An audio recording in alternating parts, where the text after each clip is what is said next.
Hi everyone, I'm sure you are tuning in so you can find out how to successfully apply for your C1D visa, which is an American visa that looks exactly like the picture that you are seeing on your screen right now. So this visa can be very tricky to obtain since a lot of people have been running away lately to the US and Canada. They've kind of tightened it up. So I'm here today to just share a few tips on how you can easily prove to these people that you have no intention of running away. So yeah, let's jump into it, guys. For those that don't know me, my name is Belinda and I've been working on cruise ships for over 10 years. So I am your guru. So for those that are new to my channel, welcome on board, and to my subscribers, welcome back, and thank you for your support, guys. So for those that are new to my channel, even my subscribers, guys, please don't forget to like, comment, share, as well as subscribe to my channel. I know that sometimes I might delay in answering your comments and stuff, but I do eventually answer. My apologies for that. So right, let's jump into it, guys. Like I said, so when you are applying for your C1D visa, the first thing which you do is to fill in an application form online. That application form online, guys, is very important. Remember, first impressions are very, very important. That is what the consulate sees before they even see you face to face.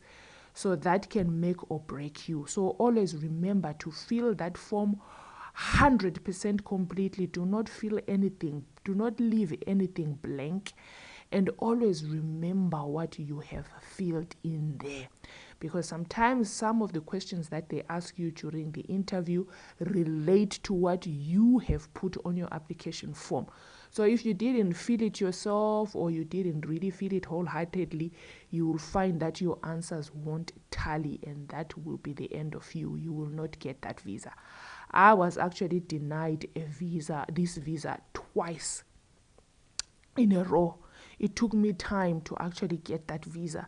So I know all the secrets now to actually obtain that visa, and that application form is one of them. That is your number one.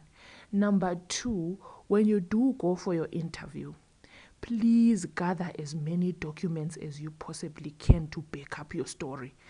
All the papers that the company would have sent you, anything that you feel is important for you to grab and take with you, take it.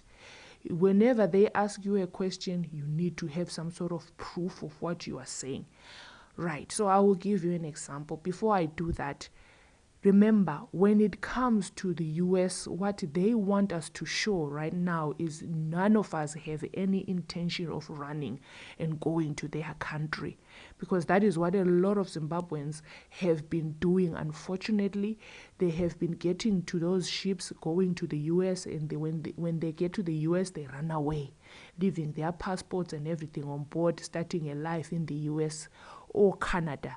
So that has really ruined a lot of chances for a lot of us. Now we have to work extra hard to prove to these people that we have no intent at all or whatsoever to stay in their country. We have a lot of ties that are tying us back in our country. So when we are talking about ties that are tying you back in your country, that's where you need some proof. Right. So there's a lot of things you can use as ties. You can use, your job, that you are coming back to your job that you are doing right now. So if they ask you any question about your job, why are you leaving your job? Why have you been, how long have you been working for this job? How much is your salary? Always remember to answer the question and come back home. I'm going to work in the US so that I can gain more experience. Then I can come back and be a better asset, to the company that I'm working for. I'm going to the US to gain more experience so that I can come back and open my own business here in Zimbabwe using the experience that I've obtained working on cruise ships, so that I can be a better waiter, I can be a better beauty therapist, things like that. So always remember to bring back whatever that you are saying home. I am going to the US because I have a family, I am married. Bah, there is my marriage certificate. I'm going to the US because I want to come back to this company. Bah, there is a letter from your from your employees talking about how wonderful you are and how they are looking forward to you coming back and being a better, asset to them. Things like that. I am building, I have properties, I have businesses. There is lease agreements, there is what do you call this, title deeds, birth certificates, things like that. Do not just go empty-handed and just be blabbering there.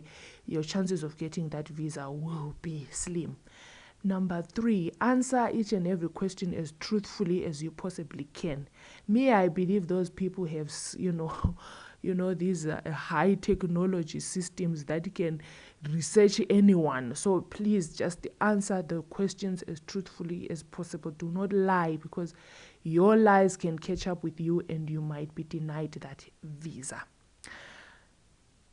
Number 4, please, guys, I've seen this happen a lot. Do not be overly confident. Just because you've got the job and you're going for your interview for your visa doesn't mean that you've made it. So don't get there overly confident and think the consulate is being a friend, when they're asking you questions, simple questions. Take each and every question, serious. Remember to always answer like what I told you, coming back home. No matter how the question is, like, bring it back home. I hope I'm making sense.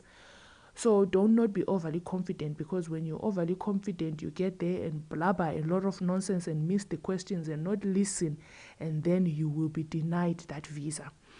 And number 5, try to stay as calm as possible as you can. Listen to each and every question before you even answer. Think about it. Think about how it can impact you getting that visa.